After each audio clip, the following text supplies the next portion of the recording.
Welcome. My name is Karen Hoyt, and I'm the chaplain for Women's and Children's Services at Northeast Georgia Medical Center. I'd like to welcome all of you here today to our online memorial service for baby loss. We wish that we could have been with all of you in our community today. However, please know that our hearts are with you as you watch this service. We have a wonderful program for you. We will guide you along the way and let you know when you can light your candle for your baby. We will start with our litany of remembrance. Today, we gather to remember the children who are no longer with us. Today, we gather to tell stories and to hear stories. Today, we gather to shed tears and give thanks.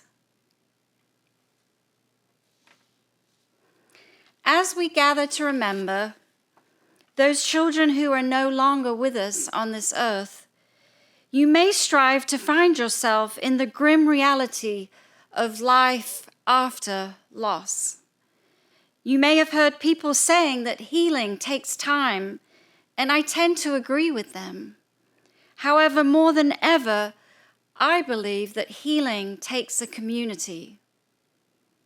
Grief can be truly isolating.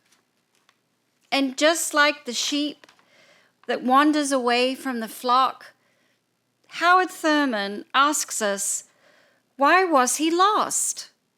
He was lost because he was out of touch with the group that sustained him, the group that fed him, that gave him a sense that he counted. That's all. And as soon as he was out there alone, he said, I'm just here by myself. Nothing but me in all of this? And I want to feel that I count with the others. There is something so beautiful and warm about feeling like you belong. You might not feel as though you belong anymore to the people who once played an integral part of your life. However, you do belong to the community of men and women who have lost a child. Everyone watching today has either lost a child or has been affected by profound loss. Each of our lives has been touched or moved by their presence. It is both beautiful and devastatingly awful, and each of us matters to one another and belongs to one another. That is what community is all about. You matter to us, and you matter to God or to universal love. This process of beginning to search for belonging is tough and necessary to receive the abundance of healing and grace that is on the other side of staying connected. No longer do you have to be alone. I hope that through the course of this service, you will have an opportunity to find out more about belonging, and most of all, how much you mean to us at Northeast Georgia Medical Center. May you continue to grieve the loss of your precious ones and know that they will never be forgotten.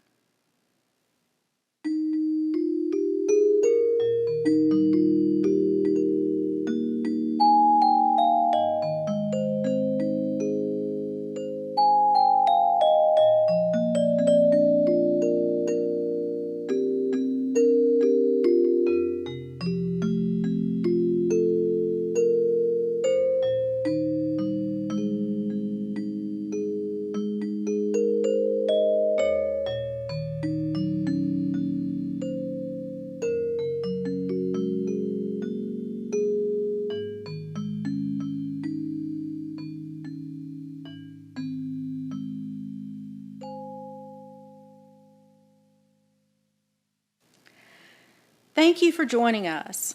I'm Mandy Rickert, the Bereavement and Family Support Coordinator for Women and Children's Services. If there's anything I can say to encourage you, it is you are not alone. 1 in 4 women are affected by pregnancy loss. Perinatal loss is a profound and specific type of loss in which parents and loved ones mourn the future of their unborn child. When a baby dies, hope and dreams for that child do as well. The ways in which a person processes the emotions associated with loss is grief.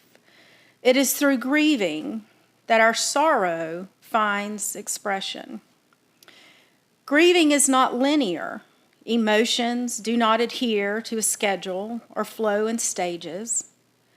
And while there is progression toward one feeling better over time, grieving is a fluid experience of many emotions, thoughts, and sensations.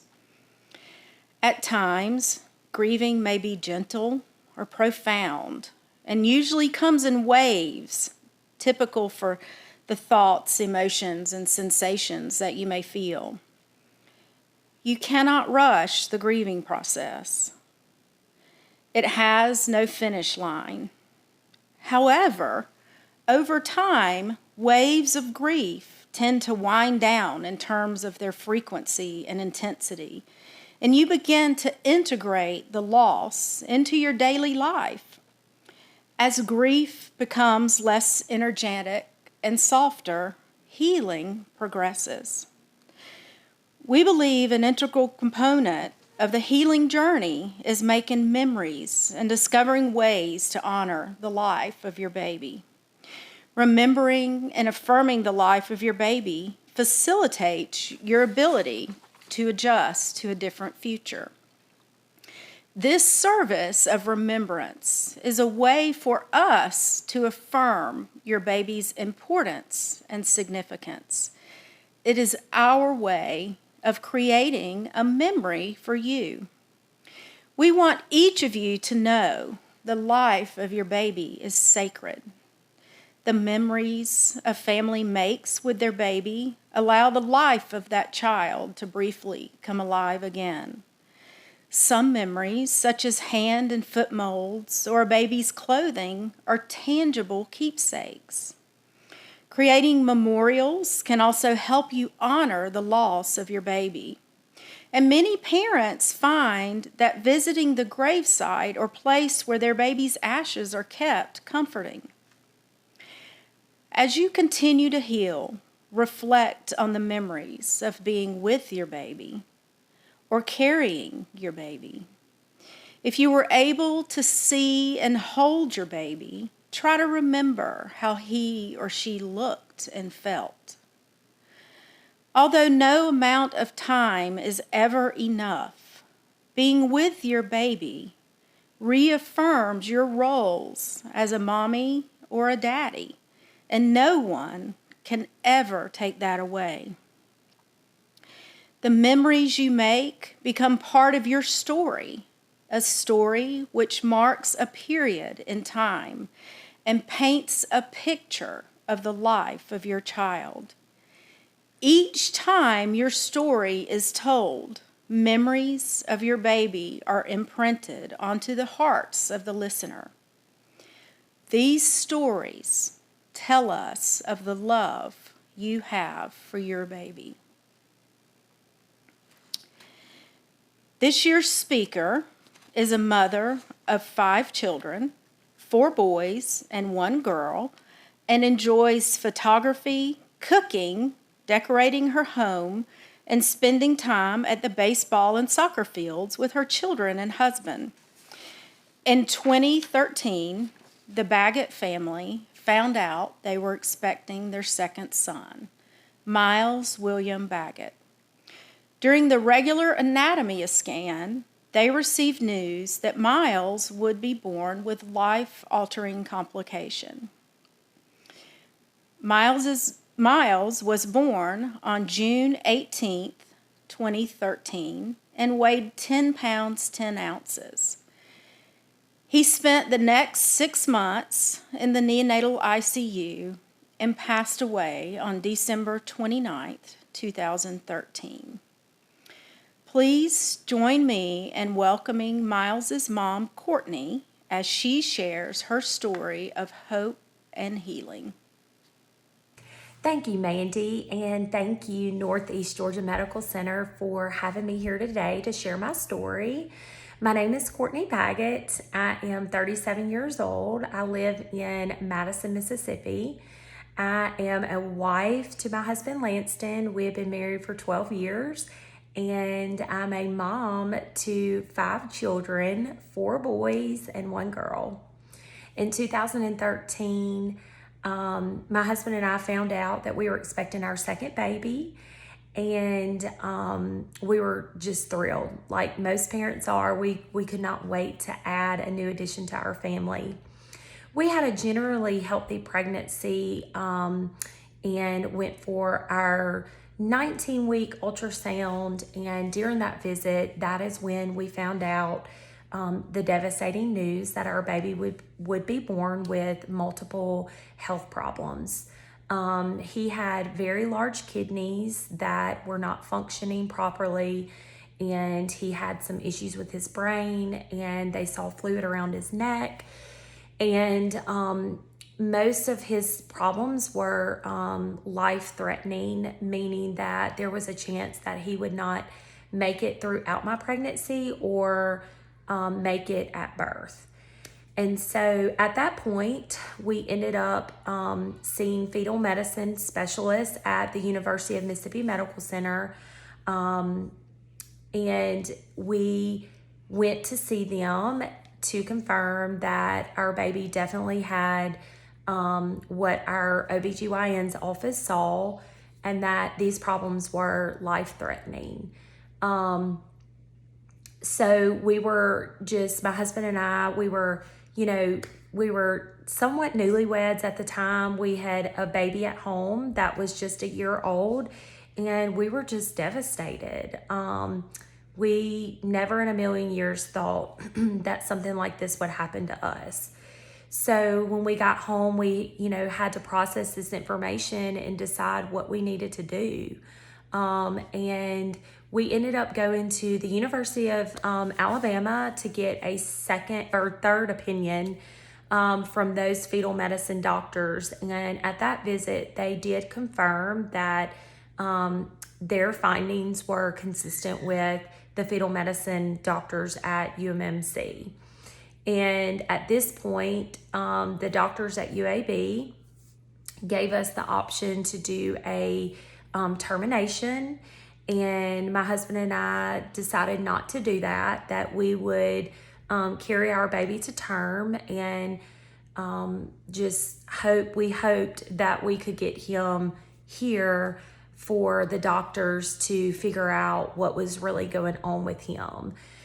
So from that point on, we spent about the remaining of my pregnancy following up with fetal medicine doctors once a week, sometimes every 2 weeks. I was monitored very closely, and at 37 and a half weeks, we gave birth to our second son, Miles William Baggett. He was 10 pounds, 10 ounces, and we were just so thankful to get him here and to just lay eyes on him. Thinking back to that day, it's almost like a dream. It just feels like the things that were going on with him were just a dream. And we were just so thankful to get him here, so that way we could lay eyes on him, we could touch him, and just put him in the care of all these medical professionals. And they were there waiting on us, and they saved his life. Had they had not been there, he would not have made it. So from that point on, we spent 6 months in the NICU at UMMC, and we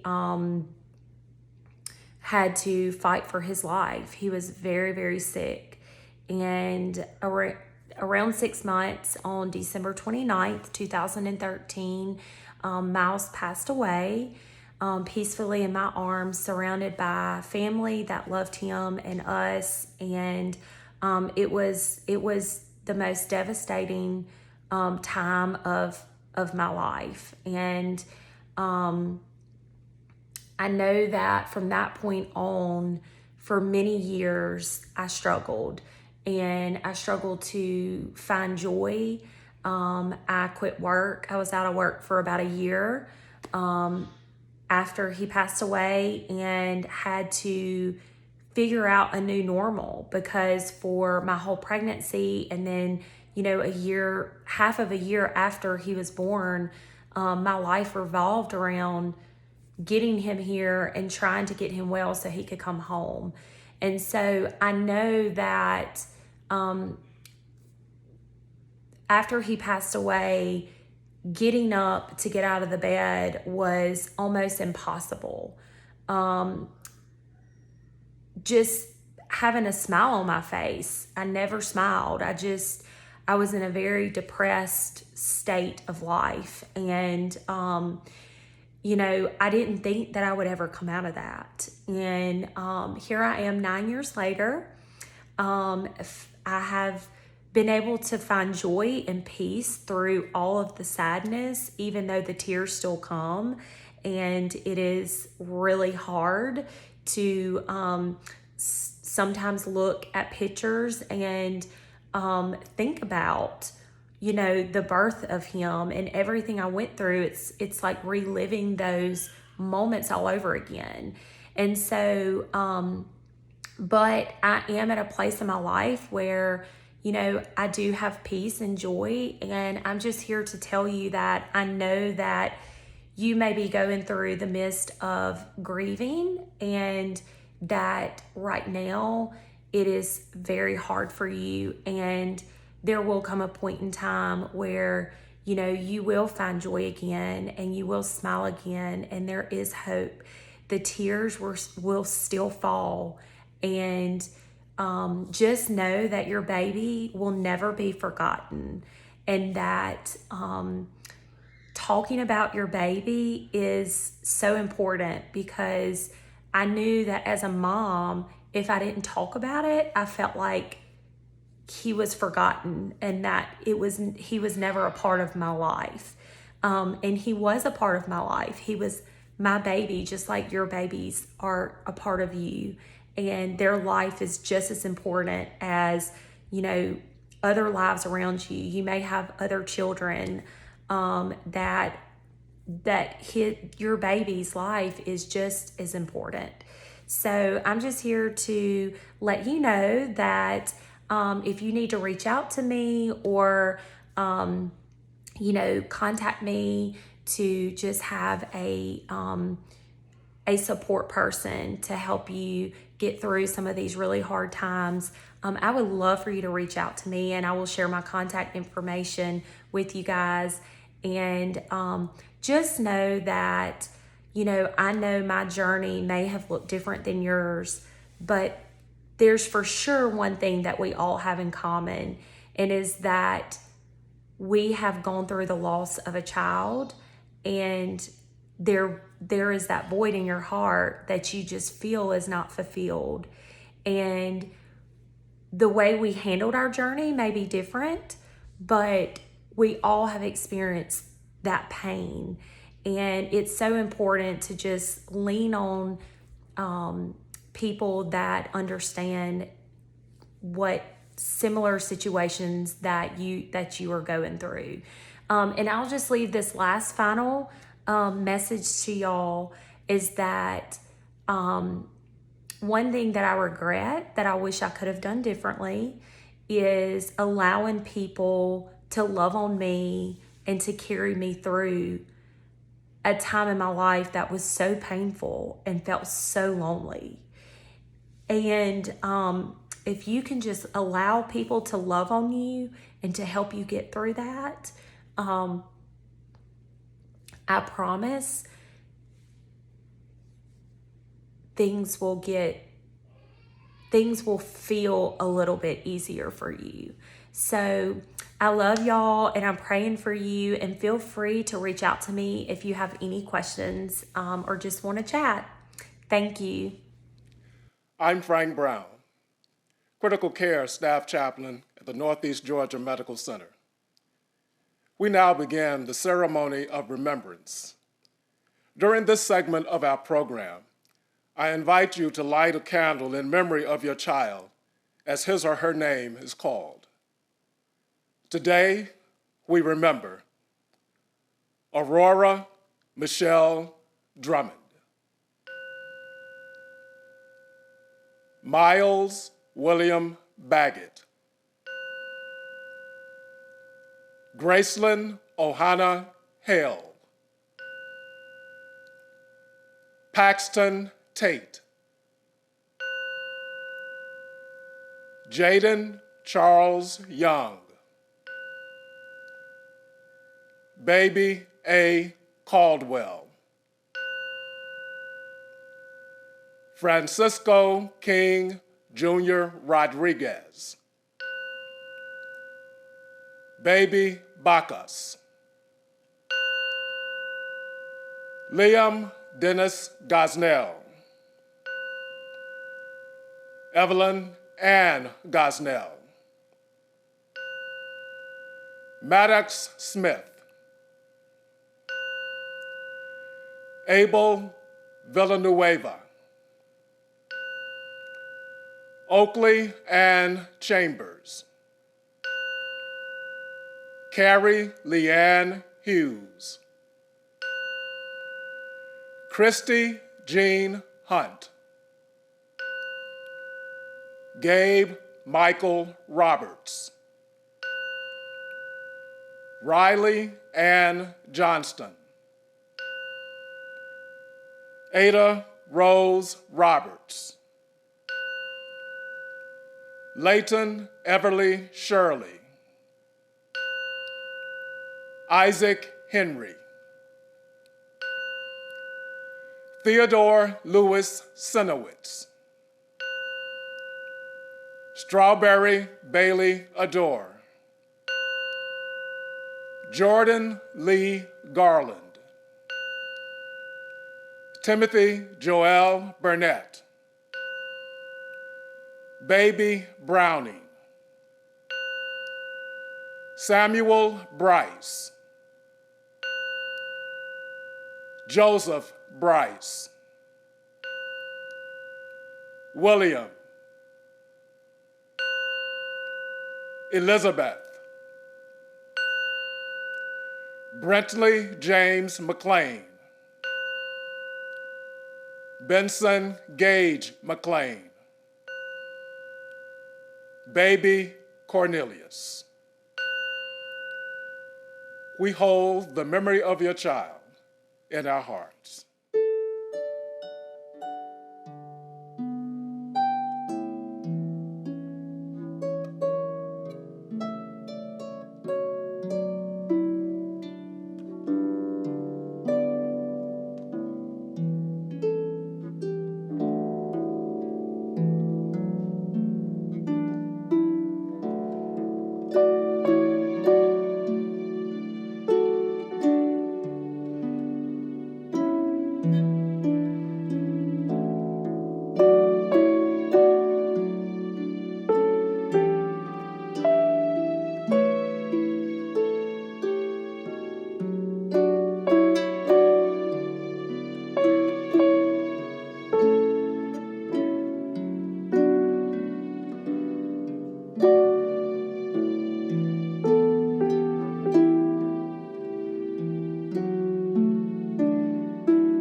Chaplain Jeff Thompson, and I will ask you to join me in a closing prayer. Lord of all, we thank you for your work in creation, for nourishing life, and for your love, even in death. Thank you for the lives of these precious children. They are a wonderful gift you gave us. Although we grieve and do not understand, help us to remember that you have taken them to yourself and they are safe with you. Thank you for the arms of your love, embracing both us and our children. Thank you for your precious presence that is with us in our sorrow and your grace as we journey the path of grief. Help us to remember that although no longer with us, our children will always be a part of our family, and we will remember them. Take our sadness, hold us, comfort us, and fill us with your Spirit. And Lord, please guide us through the days ahead, we pray. Amen.